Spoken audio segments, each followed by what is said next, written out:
was exciting. Look at that gorgeousness. Howdy everyone, I'm Doug Howe. I want to welcome you to the next Positive Gravity. Today I'm going to be talking with you about this beautiful piece of silver maple.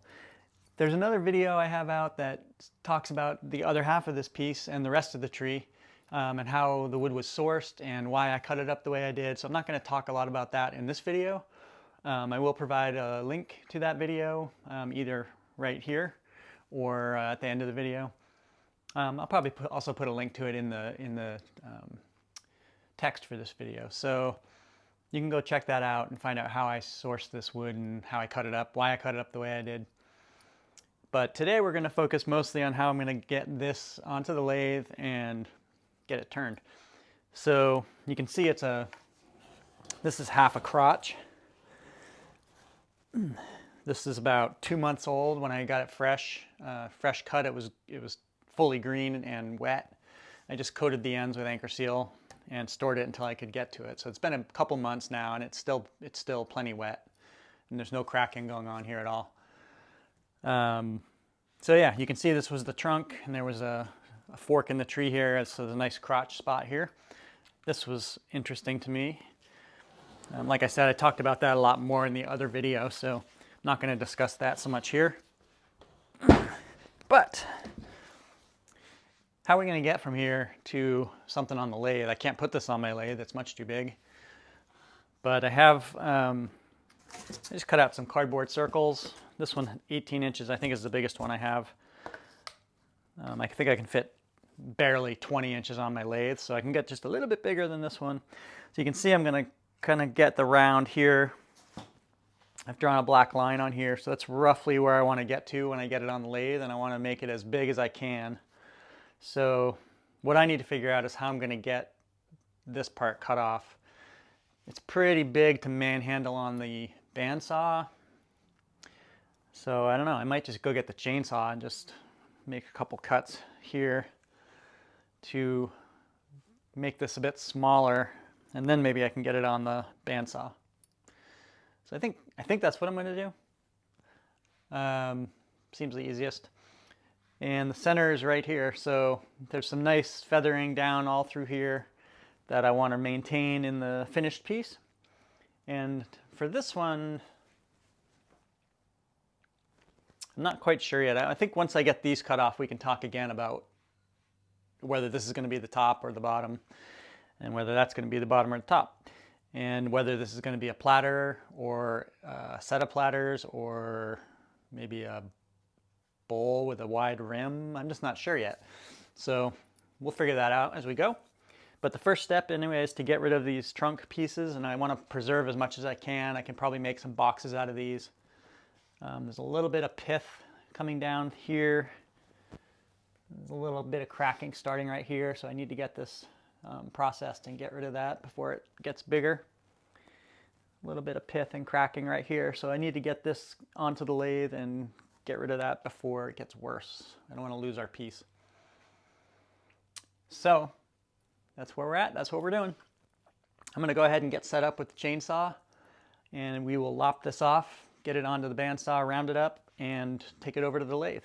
And we'll see what happens after that. Thanks for joining me, and don't forget, always enjoy the process. Sometimes, you say it, sometimes, that's all you get, right? All right, let's get going. It's going to be a good day with the chainsaw.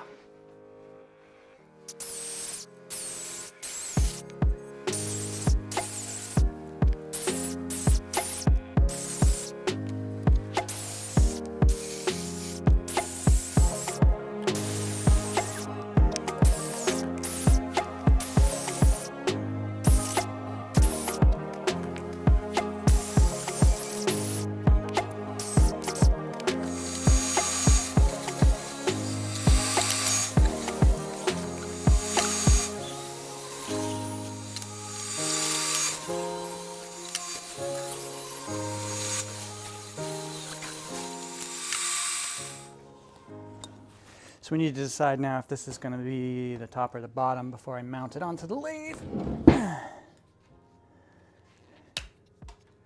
Definitely want to turn past these pith spots. So I want to be able to do some work on this side to flatten it.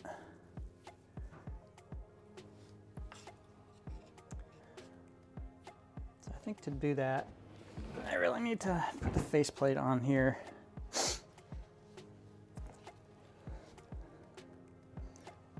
Definitely not a great chainsaw job here. There's a cutaway in here. I didn't have a big enough chainsaw basically when I was cutting this to make a nice straight cut. But you work with the tools you have.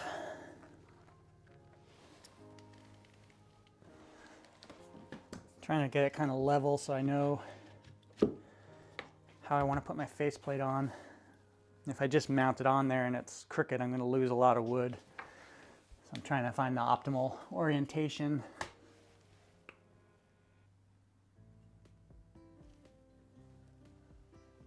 I think it's going to be somewhere right around there. So if I just put the faceplate on here now, I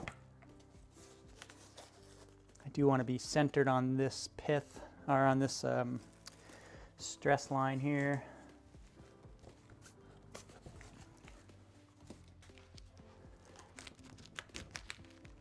Whoa, critters, ants, yipes.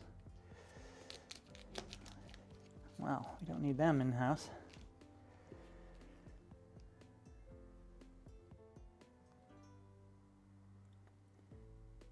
Sorry, I'm wrecking your home, guys, but this is the end of the line.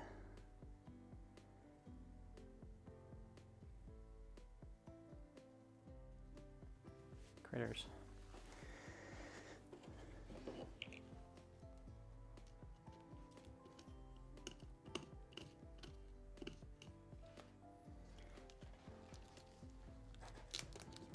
Hopefully they're not all under here. Whoa, centipede. Good grief. This is a dangerous log.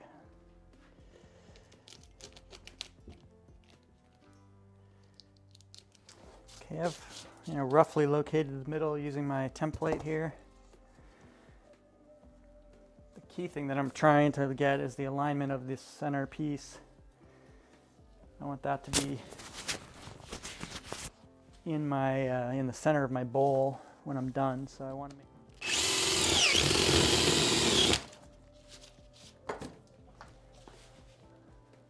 that should be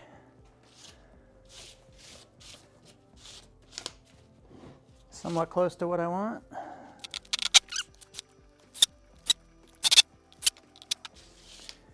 All right, let's take it to the lathe and see if we have reasonable positioning here.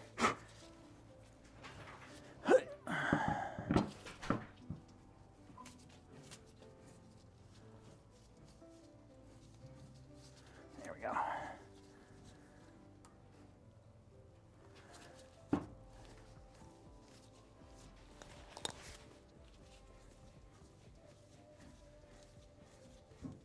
All right, we're on. I have a feeling that this is not centered very well on the design. The stress line here.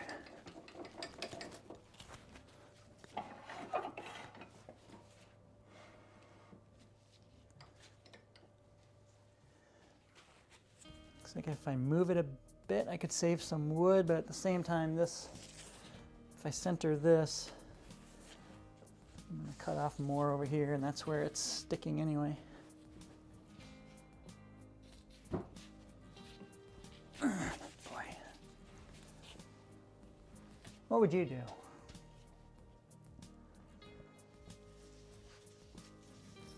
All right, I think I'm going to do that. I'm going to mount the faceplate on this side where I can see my pattern, and that way I'll get it centered well, rounded up. I'll turn the wood off this side.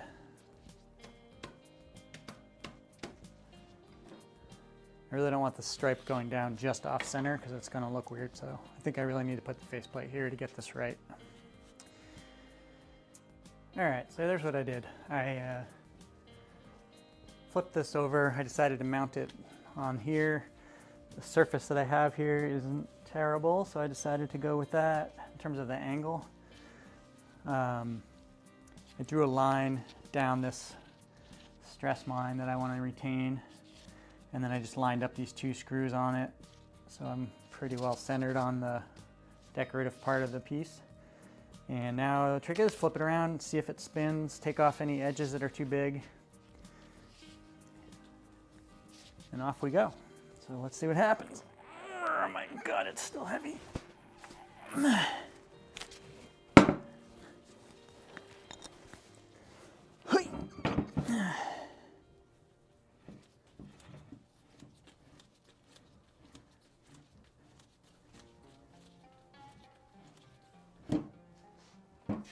All right, so we know we need to remove a little here.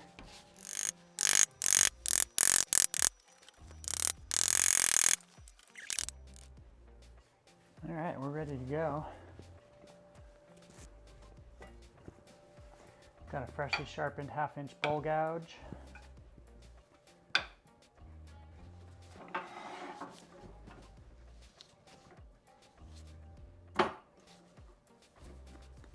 So I'm going to start coming in here and removing material. Now that I'm centered on the stress line, you can see how the place I had it earlier is not in the right spot. Mask and face shield are ready to go. Let's make sure our speed is down, step out of the way so we don't brain ourselves.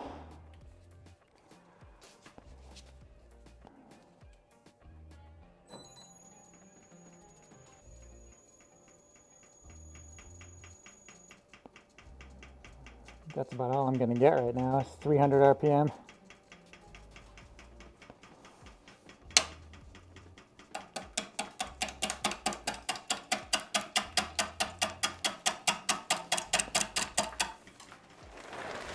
If there's any ants left in here, they're bumming.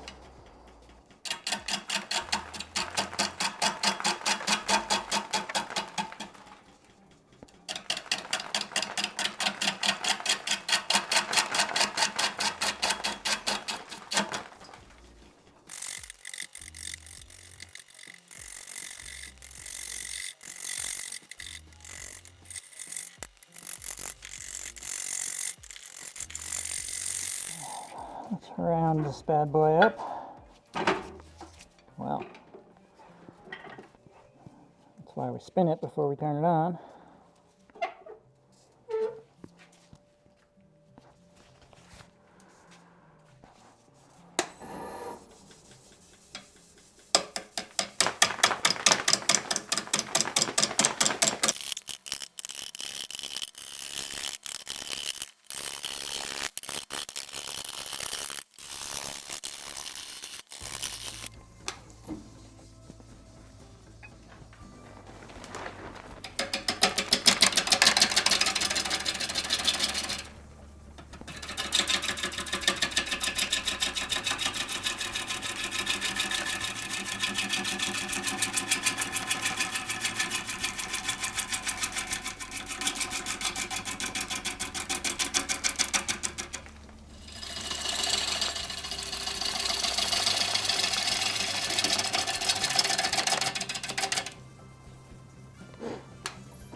We're fairly balanced. I'm gonna finish taking wood off the side here.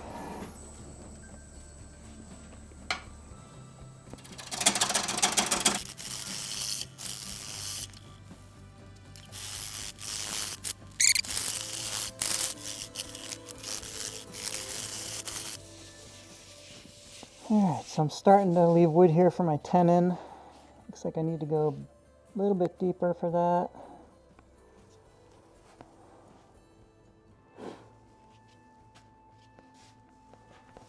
Another pass or two.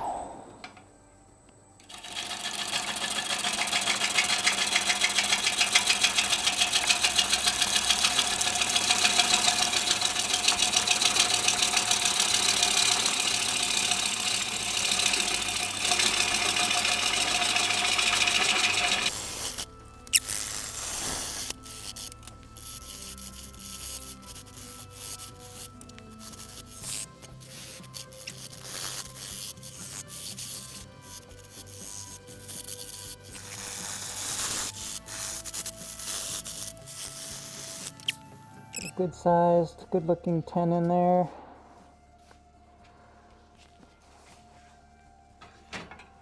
It's time to flip it over and square the other side. I'm just going to use this to help me keep it centered and firmly pressed against the 4-jaw chuck while I tighten down the jaws. I'm going to leave this attached like this while I get started, just for safety and also to try to keep it centered. Get this off with my hacksaw.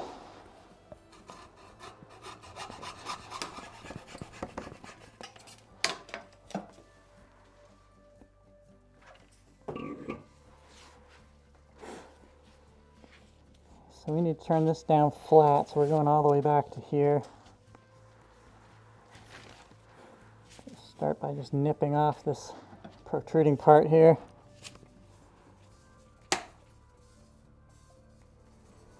It's 400 RPM.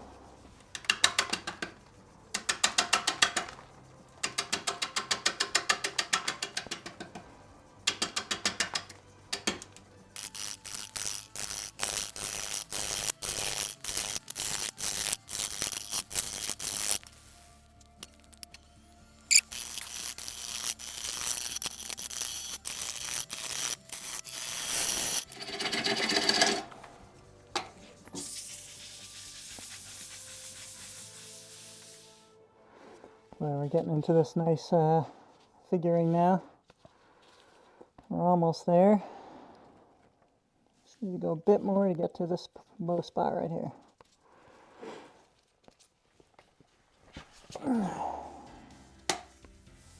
Let's consider this again. Where are we? So right here we're pretty much level all the way around.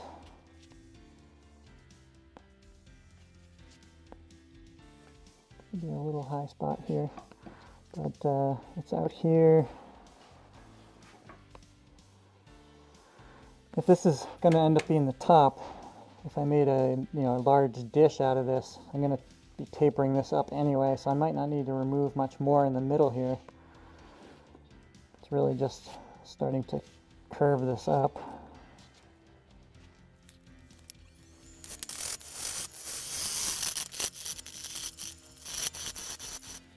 So these screw holes are going to go in, probably at least the thickness of this faceplate. If I don't want those in my bottom of my dish, then I need to go in at least that far. That's going to be, at least this deep.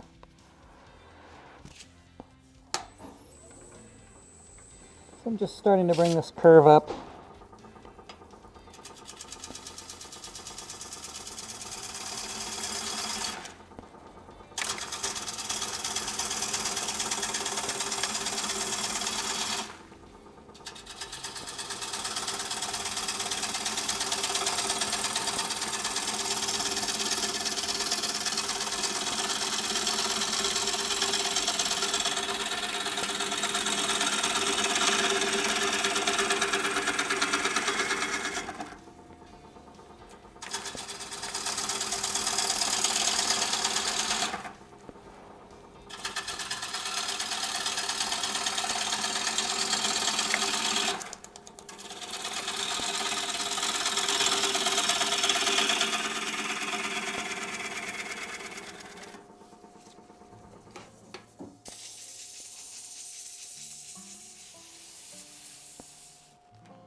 Look at that. Beautiful.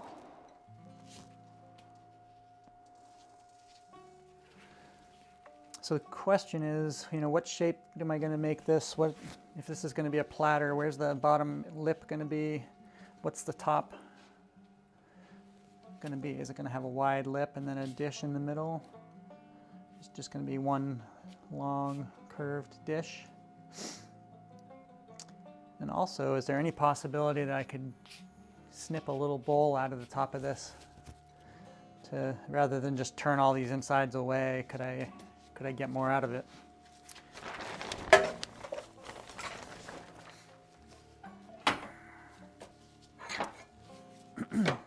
done what I want to do on the bottom for the moment. So let's retract this. Flip it around again and see what we're dealing with on the top.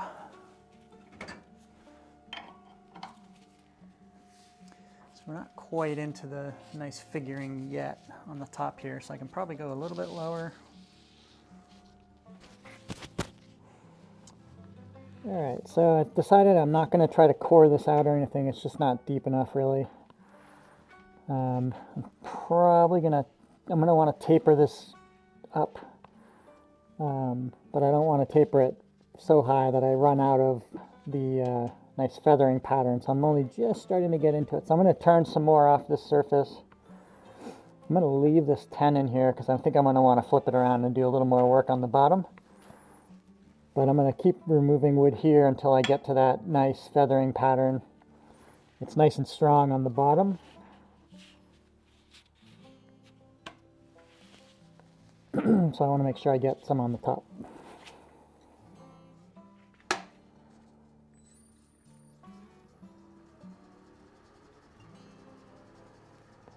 .550 RPM. Half-inch bowl gouge, freshly sharpened.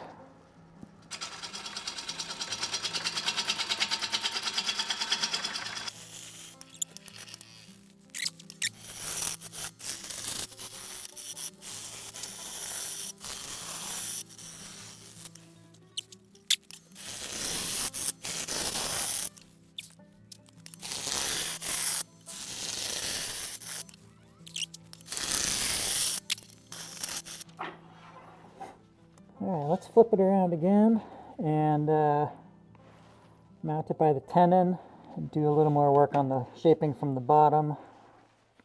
I think this one I'm just going to do a big flat bowl. The other one of these, I think I'm going to do a flat rim with a dish in the middle. Let's see which one we like better.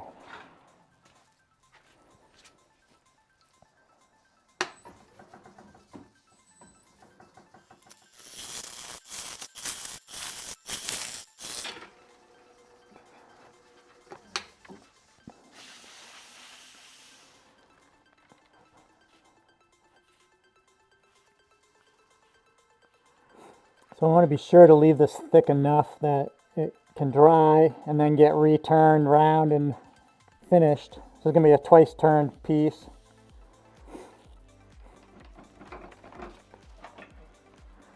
This is too big for my mega jaws even, I think. On smaller pieces I can put it in the mega jaws and then take off the tenon or do any work on the bottom, but I won't be able to do that with this one.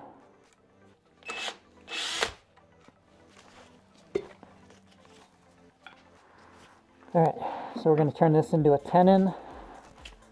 We want to leave it a little bigger than we need because it's going to warp and deform as it dries, just like the rest of the bowl, and we'll have to re-round it up.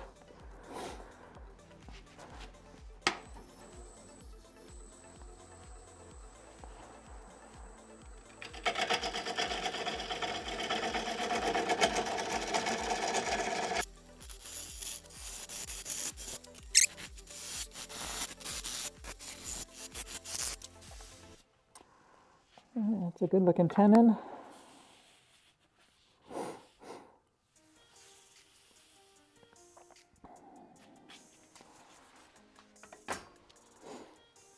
So now I'm going to flip it around, grab it by this, and hollow from the top.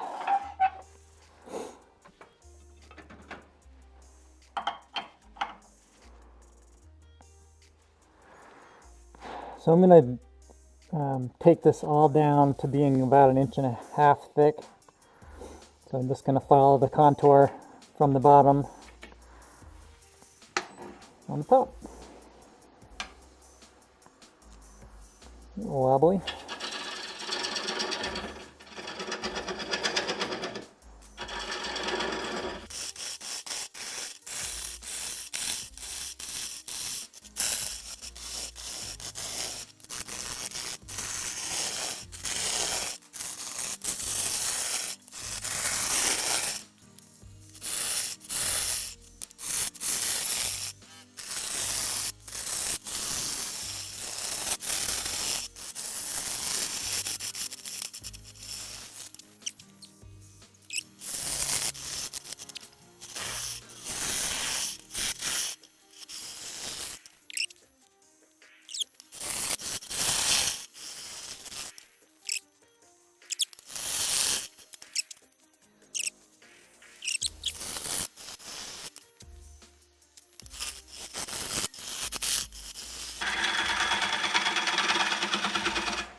that's about as far as I dare go.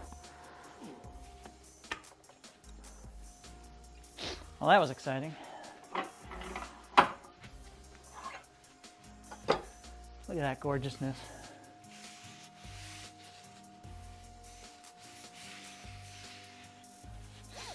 I don't see these bark inclusions on this side, so I think we'll be okay. I'll just turn them away probably from this side. I'm going to leave that there. If it's still there when I'm done, it probably will be. I don't really see much other reason to make this much smaller.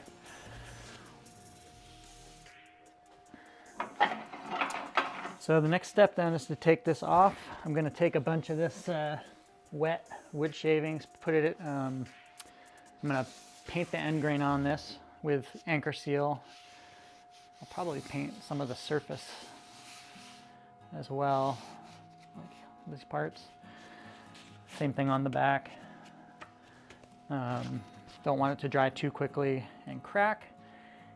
And I'll take some of this wet sawdust, put it in a paper bag with this and let it stay that way to dry for weeks at least. But yeah, let's take a look. Look at that beauty. That's going to be spectacular.